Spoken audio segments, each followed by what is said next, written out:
அங்கன்வாடி திட்டத்தை தனியார் மயமாக்கலை கண்டித்து தமிழ்நாடு அங்கன்வாடி ஊழியர் மற்றும் உதவியாளர் சங்கம் சார்பில் கிருஷ்ணகிரி மாவட்ட ஆட்சியர் அலுவலகம் எதிரில் மாலை நேர ஆர்ப்பாட்டம் நடைபெற்றது.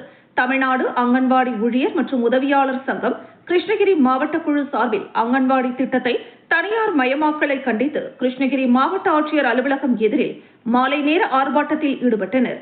குறிப்பாக அங்கன்வாடி திட்டத்தை தனியார் மயம் என்ற பெயரில் சீர்குலைக்க வேண்டாம் எனவும், அங்கன்வாடி ஊழியர் மற்றும் உதவியாளர்களை அரசு ஊழியர்களாக்க வேண்டும், அங்கன்வாடி ஊழியர் மற்றும் உதவியாளர்களுக்கு ஓய்வு பெறும்போது கடைசி மாத ஊதியத்தில் பாதியை அகவிலைப்படியுடன் கூடிய பென்ஷனாக வழங்க வேண்டும், உச்சநீதிமன்ற தீர்ப்பின்படி பணிக்கொடையாக அங்கன்வாடி ஊழியர்களுக்கு 10 லட்சம் ரூபாயும் அங்கன்வாடி உதவியாளர்களுக்கு 5 லட்சம் ரூபாயும் வழங்க வேண்டும், குழந்தைகளின் பாதுகாப்பை கருத்தில் கொண்டு எந்தவித நிபந்தனையும் இன்றி காலி பணியிடங்களை நிரப்ப வேண்டும் என்பன உள்ளிட்ட 16 அம்ச கோரிக்கைகளை வலியுறுத்தி இந்த கண்டன ஆர்ப்பாட்டம் நடைபெற்றது.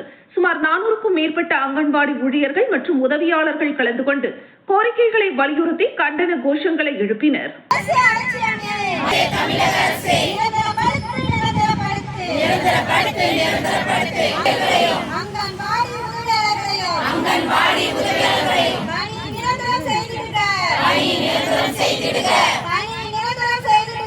பணி நிரந்தரம் செய்திடுக.